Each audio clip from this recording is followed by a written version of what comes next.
हाँ यस।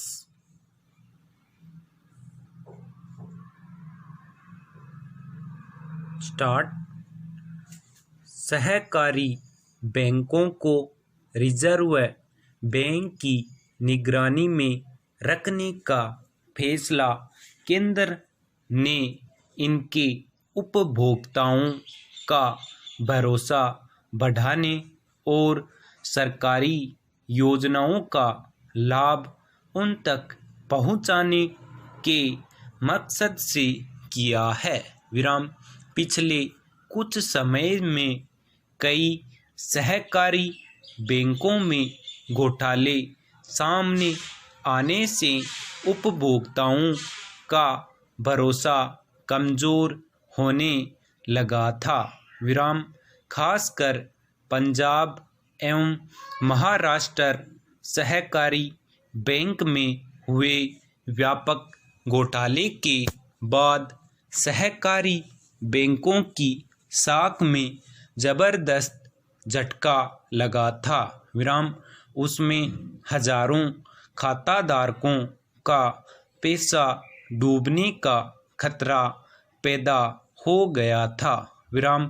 तब reserve bank के हस्तक्षेप से उन्हें उबारने का प्रयास किया गया।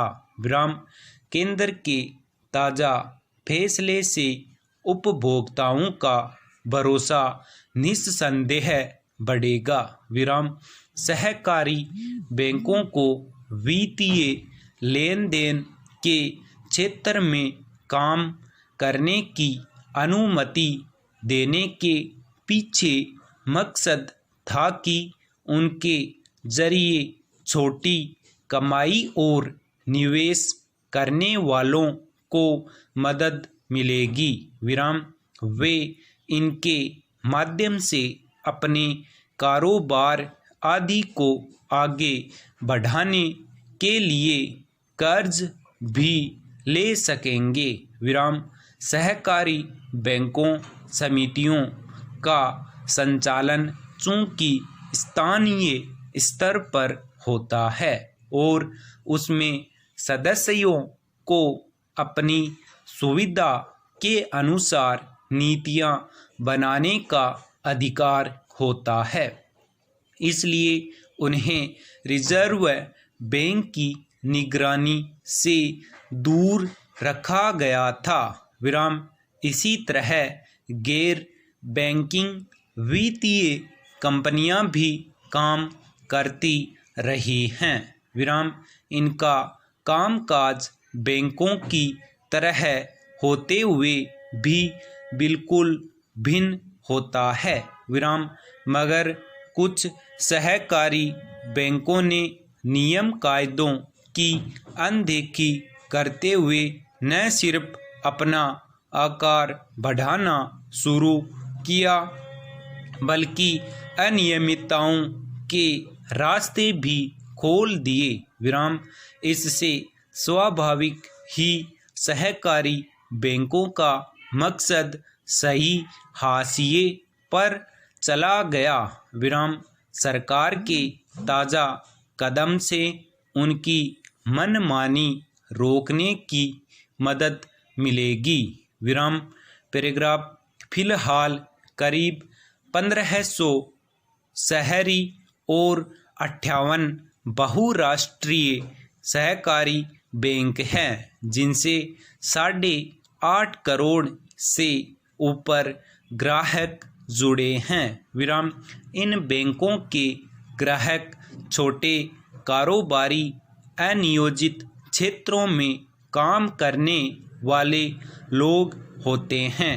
वे अपनी छोटी छोटी बचत इन बैंकों में रखते और अपने कारोबार आदि के लिए छोटे छोटे कर्ज लेते हैं।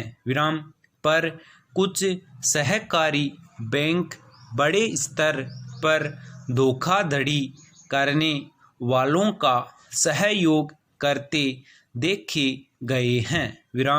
जैसे नोटबंदी के दौरान कुछ सहकारी बैंकों ने बड़े पैमाने पर नोट बदले थे विराम, तब भी इन बैंकों पर कड़ी निगरानी रखने की जरूरत रेखांकित की गई थी विराम। पीएमसी जैसे बहुराज्यीय सहकारी बैंक तो अपनी शाखाएं फैलाने और बड़े कारोबारियों को अपने साथ जोड़कर सरकारी योजनाओं में सेंध लगाना शुरू कर दिया था विराम। सरकार का मकसद है कि देश का हर नागरिक बैंकिंग प्रणाली से जुड़े, ताकि गरीब परिवारों के लिए चलाई जा रही योजनाओं का पैसा उनके खाते में सीधा पहुंच सके विराम। पर सहकारी बैंक इस मकसद में रुकावट पैदा कर रहे थे। संपूर्ण विराम।